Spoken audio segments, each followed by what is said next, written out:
how many of you think raising children is easy?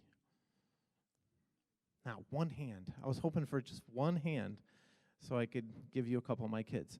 But no, raising children is not easy at all. We all have our struggles as parents, and those struggles come even more when our kids have to face what's all around them, right? The world that's around them and what they're surrounded by. So much is thrown at them, and sometimes even as parents, we throw stuff at our kids, not literally, but we throw stuff at our kids that maybe they can't handle, and maybe we're not doing things quite the right way. I know for me personally, it's always a battle as a parent, raising kids in the way that we want them to go, but we don't always see them go. Well, I'm so thankful for Dr. Crescenzo and her expertise, especially in the minds and hearts of our school children. She has so many great insights that she has shared with us, with the teachers, and with people here in the TCS family. Melissa is a TCS mom to Simone, who's in 6th grade, and Enza, who graduated from in the class of 2024 last year and is now at JCA. She has 21 years of experience in working with families as a psychologist, and we're so glad that she's been such a helpful resource to us at TCS over the last several years, just working with adults and children, mainly children, just with the need for mental help in a variety of different areas. So we're excited to hear for what she has to express to us and to encourage us with tonight in regard to our children. It takes a village, and she has become a big part of that village here at TCS. So let's give a nice warm welcome to Dr. Melissa Crescenzo.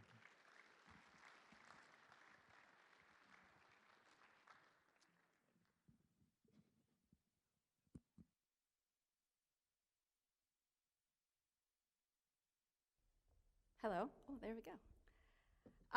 Thank you for that nice welcome. I'm going to get used to this mic and the lights, so give me just a minute. But whenever Mr. V asks me to come talk, or really any organization asks me to come talk, I spend some time thinking about what it is that is being asked and what would be very helpful.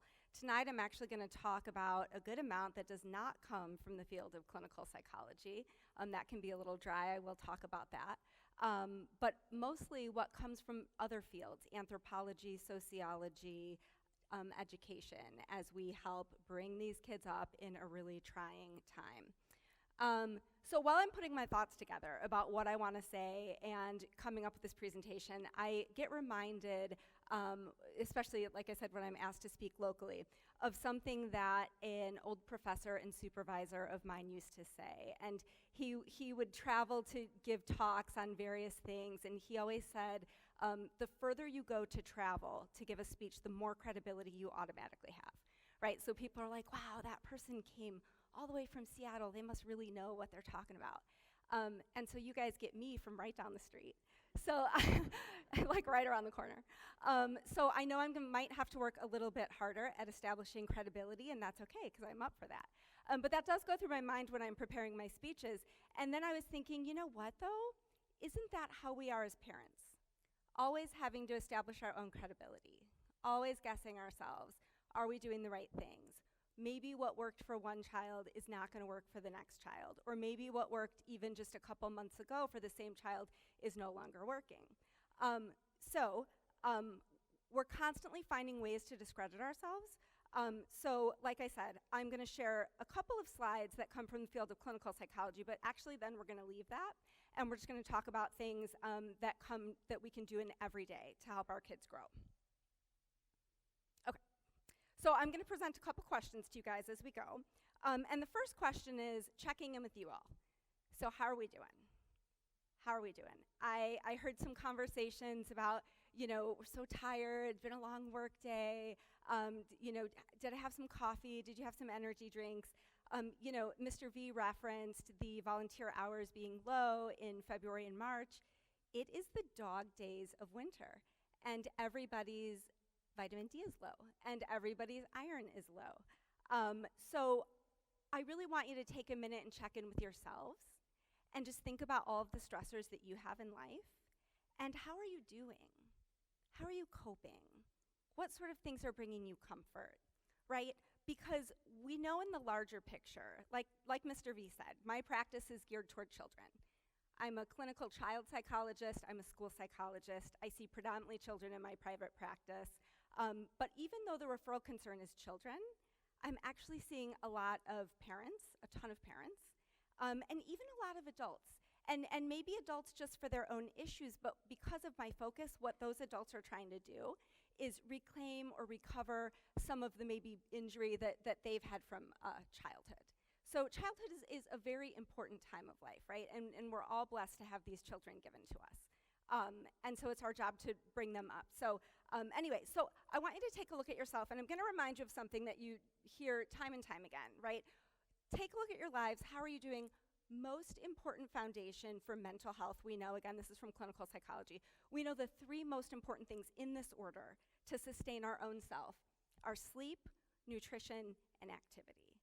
And it's so hard, and Kari just referenced the Portillos, about we're always on the run, we're not getting enough sleep, but I just want to throw this reminder out there that these 3 things in this order are going to give you the best foundation to take care of yourself and to take care of your children. So what is that saying? If you don't make time for wellness, you'll need to make time for your illness, and that is so true. Okay, so let's get more into clinical psychology. The number 1 rising referral concern in pediatrics right now, mental health, is anxiety. We're seeing a huge influx of the spectrum of anxiety disorders being diagnosed younger and younger. And there's lots of books. One of them I'm going to cover today is exploring why that is and what we can do about it. But clinical psychology tends to, it's a little dry, it's a little boring. We tend to look at behavior, we try to quantify it, we try to measure it. It's a lot of measurement. It's looking for pathology, right? Are you guys sick of hearing this new term for this new disorder? And you're like, why is there always a new disorder? Because that's the job of psychology, is to take a look at things that are vague, take a look at behaviors, quantify them, seek the pathology, and really clinical psychology looks at a medical model, which is symptom reduction. So just like you might go to a pediatrician or a doctor, you come with your symptoms, they inventory those symptoms, maybe you have the flu, they try to diagnose it, they say come back in 2 weeks if you're not feeling better, we're looking at symptom reduction. Same thing in the field of clinical psychology. So, with the number 1 rising mental health concern among pediatrics right now, anxiety, what is the most effective way to treat anxiety? So this is evidence-based, this has been true for years, and it's to treat the parents. So even as little kids, some little kids are not as verbal, they're maybe not as metacognitive, meaning able to look inside themselves and come up with insights about why they're feeling the way they are. The best way to treat pediatric anxiety is to treat the parents, even if the parents are not clinically significant. And if you dig clinically significant in their symptomology, and if you dig a little deeper into that research about how do we treat parents, it's treating the moms. Treating moms for their anxiety is the number 1 way to reduce pediatric anxiety. And I bring this up not to place blame. This is not about mom blaming. This is to show how much power we have in our homes. So when we treat the parents for anxiety, and the parents start talking about their own coping skills and role modeling coping skills and talking about their anxiety and how it's being caused, that trickles down to the children, and it just changes the environment in the home. So these are the things we're going to be talking about today, changing the environment in the home. So I'm going to leave the field of clinical psychology for a minute. So the second question I want to ask is, what is happening to our kids? Like, really, what's happening? I mean, haven't you guys thought about that recently? Is it generational? Is it political? Is it environmental? What is going on? When Mr. V approached me and asked me to come speak about parenting in this hard time and things that we can do, honestly, our conversation was a little unclear about exactly what is going on. What are we seeing? Again, clinical psychologist, I'm interested in quantifying behavior, reducing it down to its little measurable components and figuring out what exactly is going on so that we know where to intervene. But this is a very vague question. What exactly is going on? How do we support our kids? We were kind of dialoguing about some of the things that I hear parent complaints about, and maybe Mr. V does as well, maybe teacher concerns in the classroom. How do we make our kids hardier, have more grit, How do we build up their resistance to anxiety? How do we give them more endurance? How do we help them from being lazy? And how do we give them a growth mindset? So you guys might have heard that term before, growth mindset. Growth mindset is the assumption that we can all learn to change things, and that we will grow through obstacles.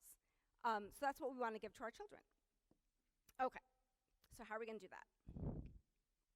Okay, so these kind of vague issues of grit and endurance and laziness bring up less of a clinical standpoint. Again, that's about reducing pathology, reducing symptomology, and just look for real-world answers in the daily things that we can do. Okay, has anyone heard of this book? Has anyone read this book? It's wonderful, it's fascinating. Please get it, I really strongly recommend it. The next couple slides are gonna come from this book. Jonathan Haidt, The Anxious Generation. So this is a current contemporary book about the rise of anxiety disorders in children and why that's happening. And I'd say 80–90% of this book is devoted to the rewiring of childhood and how technology, screen time, phones are creating that. So what does he say about what is creating? What is the cause of anxiety? Absolutely, it's technology. Absolutely, it's related to technology. And why? So screen time is interrupting kids' normal and natural developmental processing, okay? Or processes. Things that they need to acquire in the course of regular child development is being interrupted because of the amount of screen use that kids are getting. So the author gives the cuckoo bird analogy. I don't know if you guys have heard of the cuckoo bird. The cuckoo bird is the one that lays its eggs in other birds' nests, because the cuckoo bird has a shorter incubation time for their hatchling than other birds. So when that hatchling hatches, it pushes the other eggs out of the nest to hoard all of the attention and food for itself. So the author talks about this cuckoo mentality that's happening to us, and that's exactly what screen time is doing.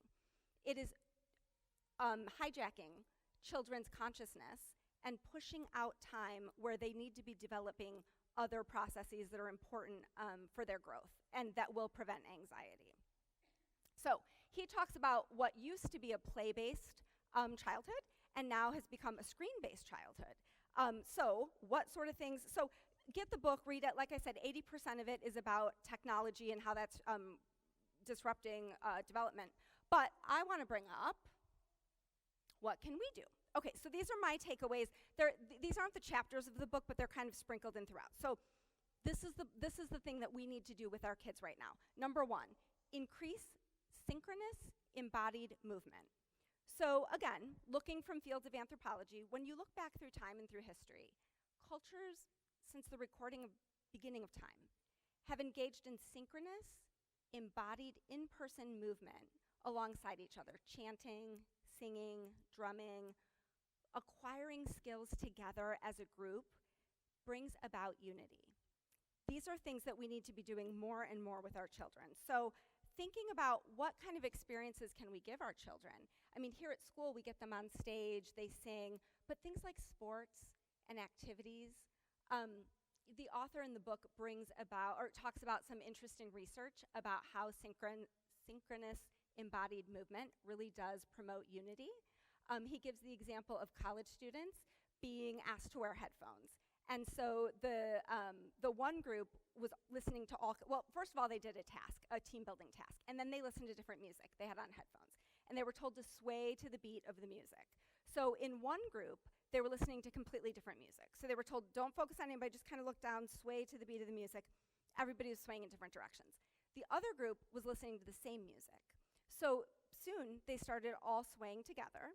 Then after a couple of minutes of doing that, they were given another team building task. And the group that was swaying together had increased group cohesion, teamwork, and got the task done a lot quicker because of that increased embodied synchronous movement.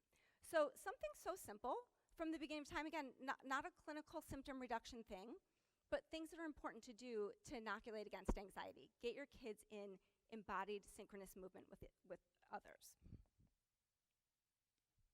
Okay, let kids engage in risky play. The author of this book also authored another book called The Coddling of the American Mind. Apparently he's friends with the woman who wrote, do you guys remember that book, Free Range Parenting? About like, let your kid take the subway when they're 6 years old, like just let them go, it's good for them. So he believes in risky play. And when you notice the change in playground structures, the change in kids being overly supervised, we're micromanaging their play, there are things that researchers know kids need in play that to take risks to develop competency. Things like seeking heights, making loud sounds, finding thrill in high velocity movement, and even exercising social control with one another. These are all things that we've labeled unsafe and we don't allow to happen anymore. But these are the things that build a sense of competency in our children. So children need risky play. They need to be loud. They need to jump off of high objects. They need to run and crash into each other. These are the things that build physical, emotional, and character development. There's this concept that kids are not just not fragile, but they're anti-fragile. And what that means is it's kind of like the tree. A tree will grow stronger in windy, tropical weather that's kind of hostile weather. That tree will go stronger because the constant movement makes the roots reach down and builds up the strength, right? Children are the same way. They're not going to develop strong roots. They're not going to develop strong character and competency without some rough and tumble, so they truly need it. Okay, provide more real life and imperfect role models. So in sociologic terms, we've always valued and looked up to prestige. People that are at the top of their game, people that are doing good. But nowadays, with social media and the prevalence of seeing everybody's lives, what we tend to see as prestige and what children see as prestige are people that haven't really accomplished much of anything, or the things that they're showing are such an artificial representation of what they're really doing. So when kids see this, they're tricked into thinking these people that they see online, they're not really celebrities, they're not movie stars or NFL players, so they think they're a real fair comparison to who they are. But they're not. And because of this safetyism and the need to overprotect children, we're preventing them from having real life role models. A lot of times we're concerned about abuse or allowing them to have role models outside of our home that are going to help encourage them and guide them. But they need real relationships with these people. So we got to get rid of the safetyism in our society and let our children have real role models. Okay, establish clearer rites of passage. Who has noticed this eternal sense of eternal adolescence, right? Little kids looking more and more teenager-ish, and then adults behaving teenager-ish as well. What has kind of vanished in our society is clear rites of passage, different rungs on the ladder as you climb into adulthood. So sure, you can drive at 16, vote at 18, drink at 21. But aside from that, and by the way, kids aren't getting their licenses as much anymore at 16, and they're not voting as much anymore either. So this eternal adolescence, we've lost sight of what children are able to do at certain ages. Have you noticed the age to stay home alone keeps increasing? We're taking away our kids' sense of competency when we don't have rungs on the ladder showing them where to go as they grow. So this author proposes coming up as a family with rules for okay, when you're 6 years old, you can ride your bike around the block. When you're 8 years old, you can start going on sleepovers. When you are 13, you start paying for your own Starbucks or whatever it is. Kids need to have that ladder so that they can work themselves up into adulthood. And we've taken that away. So, do what works in your family. There's certainly no one clear, one-size-fits-all. But we need to establish those clear rungs on the ladder so that our kids know where they're going and the expectations can be held. Okay, a couple more. Finding early leadership experiences, and the key here is being evaluated for those. So I'm sorry, okay. So in our society, I think we've tried hard to work against the everyone gets a trophy mentality, right? I think people have accepted that that's not helpful. We don't want to do that. We want to start rewarding for real effort. But what kids also need is to understand what real leadership is and be given those opportunities. I know here at school, we get them up on stage at least a couple times a year, have them speak, have them go to Alden when they get into middle school, have them come down and teach the little ones. But they need real sense of leadership, and they need to be evaluated for that leadership and given critical feedback so that they know what that's like to take a leadership role. When kids don't have leadership skills, they tend to seek validation outside of their own skill set. So what I mean by that is the validation that they're seeking from others isn't really grounded in anything that they actually do.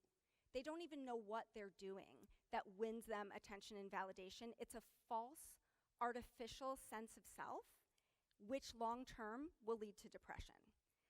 Because if you're not sure of your own competencies and you're not sure how to be a leader and what gets you proper validation, that's going to be an artificial sense of yourself. So please seek leadership opportunities for your kids. Here at school, in the middle school, they have lead. Like I said, they have the older kids teaching the little ones. Kind of gone are the days where we live in multi-generational households.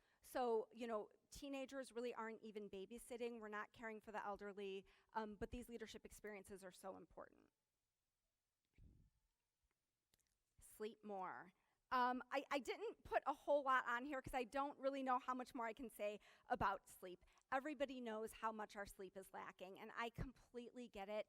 I was just thinking today, I still have to do this, this, and this, and I'll just do it after everybody goes to sleep, right? And what do we tend to do? By the way, I probably won't even really do those things. I'll probably be scrolling on my phone, looking up stuff, but we all need to be sleeping so much more. Participation in moral-based communities. So when you look at anthropology and you look at history and why were kids less anxious back in the day, here, of course, our Christian religion coming together as a family, Mr. V referenced the Trinity family, that gives us participation in a moral-based community. So we all have that, but when you look outside at kids that are really suffering, outside of religion, it's kind of hard to find. There's scouts, maybe cultural groups, but participation in moral-based communities where those communities come together to rehearse those values, to discuss those values, to share fellowship where those values are being exercised, where there's accountability for adhering to those values. So participation in moral-based communities, huge against inoculating our kids against depression and anxiety. Okay, and then finally, spending time in awe. If you guys have boys that, I don't know, play video games, or it's kind of like if there's so it's the teenagers that I see talk about this, a conflict online is kind of an insult. Someone will say, just go touch grass. Go touch grass. What does that mean? Get out, go spend time in simple awe and wonderment. So, the author of this book goes much deeper into how technology is actually rewiring our brains. But what's happening is we're so stimulated and our brains have become so conditioned to the stimulation that we're receiving through the phone, we're no longer being able to downshift into simple, natural wonderment and awe. So spending time in nature, it's such a nice break for our brain, and our kids aren't getting that shifting. So again, another thing that we need to do to help them. Okay. So let's leave this book aside for a minute. This is about boosting the positive, right? As a clinical psychologist, what are the things that we can do to boost up the positive behaviors? But what are the things that we can do also to reduce the negative? I was just having a conversation with a parent who was referencing laziness in their children. That's something Mr. V and I talked about. Kids don't have endurance. They're just being lazy. Okay. So we talked about the things that you need to do at home, those 8 things to kind of boost the positive, but now let's reduce the negative. So let's look into laziness. Again, clinical psychology looks to survey behaviors, inventory them, define them. Is that water for me? Thank you so much. Survey the behaviors, define them, inventory. Thank you. So what have we learned about laziness?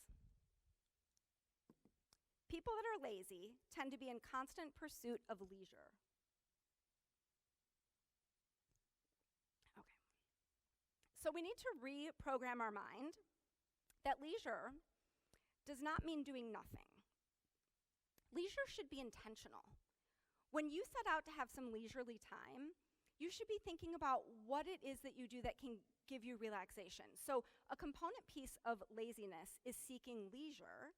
If we know that, we can just do the opposite to help fight back against that laziness. So instead of identifying or defining leisure as doing nothing, we need to define leisure as being active in the thing that we can do to gain our relaxation. Okay, what's another component of lazy? Avoidance of responsibilities. Responsibilities aren't difficult. They shouldn't be difficult, right? When we see a kid that we might define as lazy, or we see someone else that we call lazy, they're tending to avoid responsibility. And why are they avoiding responsibility? Because they've deemed responsibility as too difficult. If we want to undo this process with our children, we need to talk about tasks that are very doable. Tasks are not difficult. Start small. Start with the things that they're already doing and give them lots of positive feedback for that. But we don't want them to avoid responsibility. Okay, another piece of laziness, reluctance to help others. So stinginess, right? This idea that everything is a commodity is what creates the stinginess. If everything's a commodity and I might use up, I can't help anybody else. I don't want to give up anything. But kindness is not quantified, right? We don't have to be stingy about it. We don't have to be transactional about it. Building a willingness to help others will help reduce laziness. Lack of initiative. A lot of times, especially in my practice, I see kids that maybe have clinical diagnoses, ADHD, autism spectrum. They just don't know where to get started. So when we look at what defines someone as lazy, we see this lack of initiative. A lot of times they just don't know where to start. If you're battling laziness at home with your child and they don't seem to be starting on the task that you're asking them to, scaffold them into it. Scaffolding is an idea that comes from education. It's taking something and helping start it with them, alongside of them, and then gradually fading your participation in it. But a lot of times, a task as simple as cleaning your room, a kid really might not know where to start. They're lacking initiative. So you go alongside them, you start, fade your participation as you go, but understand that kids, if they're lazy and they're lacking initiative, they may really not know where to start. Lack of routine. Lack of routine is another thing in people that get identified or defined as lazy. It's just all over the place. And I understand this as a mom. Our schedules are really all over the place. But building a more predictable flow, if possible, if that's not possible, at least put it on the calendar. And I'm still a fan of old-fashioned paper calendars where everybody can see it. Then it starts to feel at least a little bit better. Again, even if your routine is varied day by day, putting it out there so that it's more predictable, that's the piece. And then poor time management. People that are lazy often have very poor time management skills. To counteract that, I recommend analog clocks. There's one at the back here, the circle, the analog clock. The passage of time is more visual. It's easy to see that minute hand sweeping past so we know what half an hour is, we know what an hour is. That's going to help kids with time management, and helping them with time management is going to help reduce the laziness. Okay.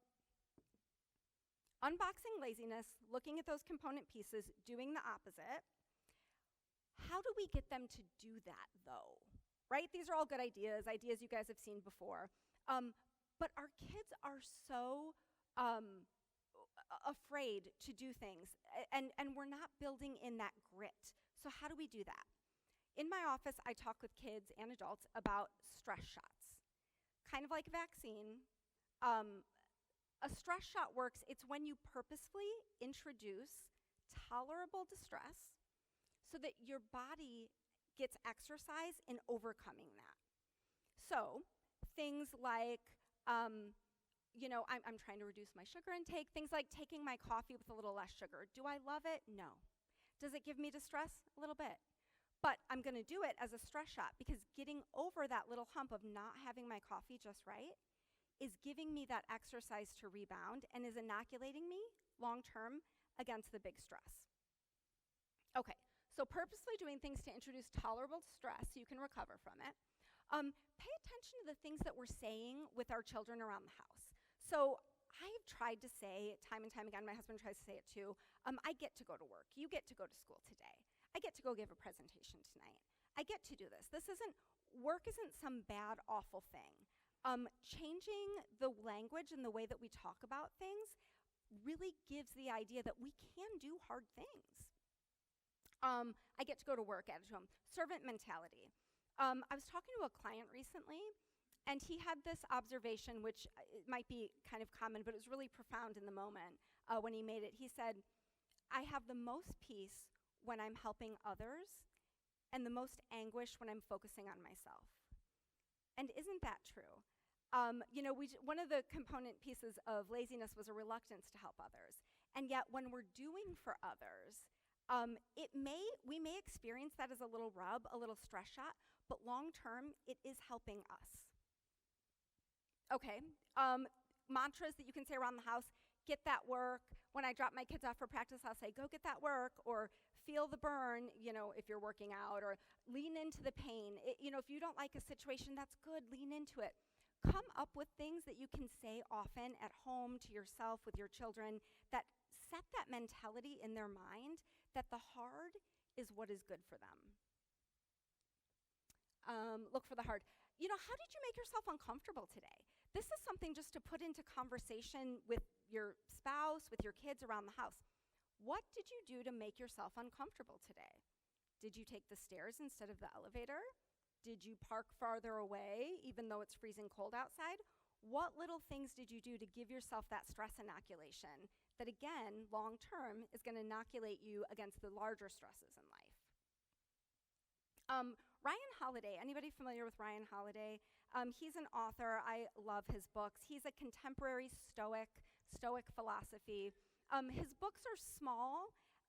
They're very short. A chapter is like a page, if not 2 full pages. And a lot of them are written almost like a devotional, where every day you get a little nugget. And so his various books are the different tenets of Stoicism. The ego is the enemy, stillness is the key. Obstacle is the way, is part of that grit, growth mindset. So when we start looking for the little hard things to do, and we see that obstacle as a learning opportunity, the obstacle is the way. So if you're having a hard time building this mentality into your thinking and exuding that at home with your kids, I really recommend The Obstacle is the Way by Ryan Holiday. Again, very small little nuggets, very digestible, easy stuff to do every day. So stress shots. So I do use this language in the office with kids, with teenagers, and I'll ask them, did you give yourself a stress shot today? We should be giving ourselves stress shots very often. Okay.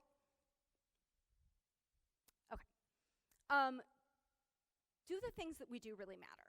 So I've just spent time talking about those 8 different things that you can do that come from that anxious, reduce anxiety, inoculate, let's not be lazy. What are we doing that really is mattering with these kids? Parenting is hard, you guys. Mr. V said it himself. I also want to remind you, though, nature versus nurture, right? So clinical issues, clinical psychology, like I said, inventory the pathology, count the behaviors, is it clinically significant, is it diagnosable, and then we start looking at symptom reduction. All the things that I just talked about for you to do, synchronous movement, and coming together as a moral-based community, unlazy, stress shots, all of these things are going to help, but if there is a genetic predisposition to some pretty serious pathology, it might happen anyways. But there's good news. Taking these healthier habits now, should those things develop, is going to make navigating those things so much easier when you have a healthy mentality and healthy dynamics in your home. So, you might be saying, now that we know how important nature is. So does it really matter? Does it really matter how I treat my child? And I actually do hear that question quite a lot, but what shocks me more is the question I don't hear, which is not so much does it matter how I treat my child, but doesn't it matter how I treat my spouse? And doesn't it matter how I treat my neighbor? And doesn't it matter how I treat a stranger? Because those are the dynamics that the kids are paying attention to. Not so much, again, when we think of parenting, right, by definition, parent, child, we think of how we're treating them. We're here to learn and talk about things that we can do at home, all to benefit our children. But honestly, the biggest benefit is in creating the environment within your home and role modeling some of these attitudes, the stress shots and the anti-laziness for them within your house. Okay, so what matters is the entire family dynamic, belief system, value rehearsing. Nurture doesn't just mean environment, right? It doesn't just mean, okay, comfy bed, check. HVAC is working, we're not too hot, not too cold, check. Everybody's well-nourished, check. No, it's not just the environment. It's the patterns that you're creating. Okay, so when you think of nature versus nurture, and you may feel like, oh, that nature, oh, so-and-so's grandpa had ADHD, and now, whatever. I want you to remember how much power you have to create nurturance within your home. Whoops. So nature is complex. We just don't understand a lot of it, right? But again, I want to go back to what that book told us about the imperfect role models and real-world relationships that you're building for your children. So yes, nature is unpredictable, but what we're building in our homes every day, what we're role modeling for our children, is what matters most. Okay, well, that's what I had. I feel like I flew through that actually kind of quickly. I'm going to go back. Well, it might take me a while. I'm going to go back to that book, Anxious Generation, and leave it up there for a second. Highly, highly recommend it. Oh, there we go. All right. Where did Mr. V run off to? Take a drink of water.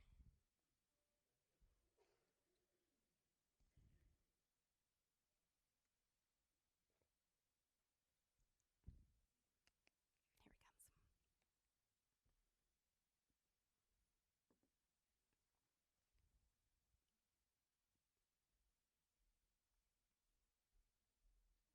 Turn off.